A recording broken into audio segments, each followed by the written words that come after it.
এপারে ভারত, ওপারে বাংলাদেশ, মাঝে নো ম্যানস ল্যান্ড। এপারে ঢোকার চেষ্টা করছেন তারা। বাংলাদেশের সরকার নাই, আমরা থাকবো না। আচ্ছা, আমরা ভারত যাবো। আসসালামু আলাইকুম দর্শক মণ্ডলী, উত্তপ্ত হয়ে উঠেছে গোপালগঞ্জ। সেইখানকার বর্তমান পরিস্থিতি কতটা ভয়াবহ সেই সম্পর্কিত একটি প্রতিবেদন আমাদের হাত রয়েছে। তার পাশাপাশি অনেকে হিন্দুরা সেখানকার কি বলতেছে, ভারতে কারা চলে যাচ্ছে সেই সম্পর্কিত কিছু গুরুত্বপূর্ণ ভিডিও কিন্তু আমাদের হাত রয়েছে। তো দর্শক মণ্ডলী, আজকের ভিডিওটি অবশ্যই আপনারা ধৈর্য সহকারে সম্পূর্ণ মনোযোগ দিয়ে দেখে আসুন। তারপর আরও কিছু গুরুত্বপূর্ণ তথ্য আপনাদের সামনে তুলে ধরছি।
আন্তর্জাতিক কৃষক মহল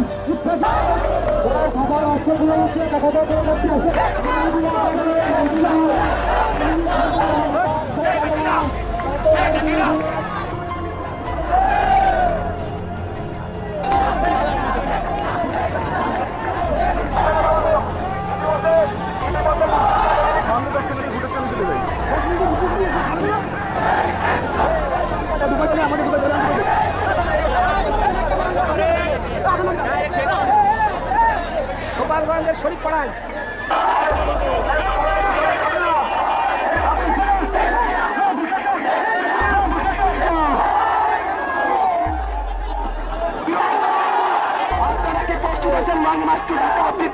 শেখ হাসিনা দেশের না ফিরা পর্যন্ত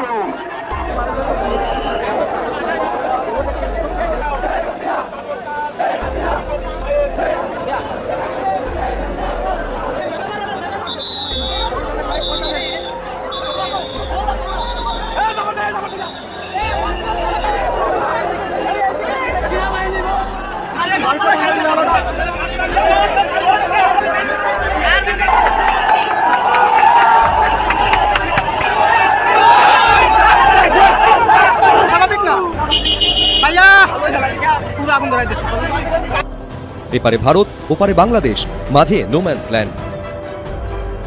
সেই জিরো পয়েন্টে দাঁড়িয়ে ঝাঁকে ঝাঁকে মানুষ। সীমান্ত পেরিয়ে ভারতে ঢোকার চেষ্টা করছে কয়েক হাজার বাংলাদেশের নাগরিক। তাদের মুখে ভারত মাতা কি জয় স্লোগান।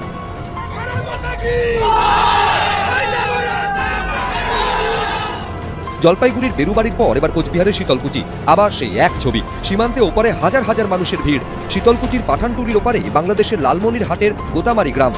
দুই দেশের মাঝখান দিয়ে বয়ে গিয়েছে খড়প নদী। শুক্রবার সকালে গিয়ে দেখা যায় জিরো পয়েন্টে সেই নদীর পাড়ে দাঁড়িয়ে অসংখ্য মানুষ।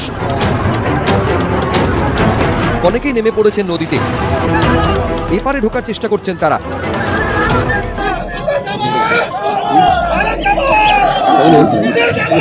কোচবিহারের সীমান্তবর্তী বাসিন্দাদের বক্তব্য, ওপার থেকে বহু মানুষ এপারে আসতে মরিয়া। কমপক্ষে 5,000 হবে। বাংলাদেশের সরকার নাই, আমরা থাকবো না। আচ্ছা, আমরা ভারত যাবো। সকাল থেকেই দেখা যায় সীমান্তে জমায়েতকারীদের সামনে কার্যত ঢাল হয়ে দাঁড়িয়ে রয়েছে বিএসএফ, পৌঁছে রাজ্য পুলিশও। শীতলকুচির ভারত বাংলাদেশ সীমান্তে আজ সকাল 10টা নাগাদ বাংলাদেশের প্রচুর মানুষ একেবারে নো ম্যানস ল্যান্ডে এসে পৌঁছয় এবং তারা যেটা জানা যাচ্ছে যে তারা ভারতে ঢুকতে চাইছে, যদিও এই এলাকায় সীমান্ত থাকায় কাঁটাতারের বেড়া থাকায় কিন্তু তারা ভারতে প্রবেশ করতে পারেনি এবং প্রচুর পরিমাণে বিএসএফ মোতায়েন করা হয়েছে। বিএসএফের ডিআইজি তিনি চলে এসেছেন এবং পাশাপাশি পুলিশের আধিকারিকরাও কিন্তু ঘটনাস্থলে এসে পৌঁছে গেছেন। বাংলাদেশের কিছু লোক আমাদের বর্ডার লাগোয়া এলাকায় এসে জমায়েত হয়েছেন এবং আমাদের বর্ডার সিকিউরিটি ফোর্স, থানা থেকে পুলিশ এবং ভিডিও ম্যাডাম এখানে এসেছেন, তারা কথাবার্তা বলছেন। এই দেশটা তো কোনো ধর্মশালা নয়। আজকে পশ্চিমবঙ্গের বৃহত্তর জনগোষ্ঠীকে এটা সচেতন হতে হবে যে বাংলাদেশের এই ঘটনার পুনরাবৃত্তি আগামী দিনে যাতে পশ্চিমবঙ্গে না হয়, তার জন্য বিভেদ ভুলে সকলকে এক হতে হবে। মাননীয় মুখ্যমন্ত্রী প্রথমেই আমাদের বক্তব্য যেটুকু যা অবস্থান ক্লিয়ার করে দিয়েছেন, যেহেতু আমাদের সঙ্গে সীমান্ত এত বেশি, তাই বাংলাদেশ সম্পর্কে কোনো সিদ্ধান্ত নিতে গেলে কেন্দ্রকে গভর্নমেন্ট অফ ওয়েস্ট বেঙ্গল এবং মাননীয় মুখ্যমন্ত্রীর সঙ্গে আলোচনা মতামত বিনিময় করে নিতে হবে। সীমান্ত রক্ষার দায়িত্ব নিশ্চিতভাবে বর্ডার সিকিউরিটি ফোর্সে, তার সঙ্গে রাজ্য পুলিশের কোনো সম্পর্ক নেই। যে ধরনের ছবি কোনো সীমান্তের কোনো জায়গায়, তাতে মনে হচ্ছে অনেকে। দর্শক মূলী, আপনারা এতক্ষণ ধরে কিন্তু একটি প্রতিবেদন তার পাশাপাশি খণ্ড খণ্ড কিছু ভিডিও দেখে এসেছেন। গোপালগঞ্জ কি ঘটেছে সেটা কিন্তু আপনারা প্রত্যেকেই জানেন। 3 দিন থেকে আজকে গোপালগঞ্জ ব্যাপক উত্তেজনা বিরাজ করতেছিল এবং অবশেষে সেটা কিন্তু সেনাবাহিনীর তত্ত্বাবধানে পুরোপুরি ঠান্ডা হয়ে গেছে। অর্থাৎ এক কথায় বলতে গেলে ডান্ডা মেরে যে ঠান্ডা করা হয়, সেরকমভাবেই কিন্তু গোপালগঞ্জবাসীকে ঠান্ডা করা হয়েছে এবং তারা যেভাবে অধ্যত্বপূর্ণ আচরণ দেখাচ্ছিল, এক কথা বলতে গেলে সেনাবাহিনীকে মারধর করে সেনাবাহিনীর গাড়ি পুড়িয়ে দেওয়ার পর থেকেই কিন্তু সেনাবাহিনীর টনক নড়ে যায় এবং সেখানে কিন্তু রাতারাতি অনেক সেনা মোতায়েন করে সেখানকার পরিস্থিতি পুরোপুরি কন্ট্রোলে নিয়ে এসেছে বাংলাদেশ সেনাবাহিনী। সবকিছু মিলিয়ে আজকের ভিডিওতে যে তথ্যগুলো জেনেছেন, তার পাশাপাশি বর্তমান পরিস্থিতি, হ্যাঁ, বর্তমান গোপালগঞ্জের পরিস্থিতি একেবারেই ঠান্ডা। তবে সেখানকার আওয়ামী লীগের নেতাকর্মীরা এখন পর্যন্ত রাজপথ না ছাড়ার ঘোষণা দিয়েছেন এবং তারা বলেছেন যে গণতন্ত্র পুনঃপ্রতিষ্ঠা করবে, শেখ হাসিনাকে দ্রুত সময়ের মধ্যে বাংলাদেশে ফিরে না নিয়ে আসা পর্যন্ত তারা রাজপথ ছাড়বে না।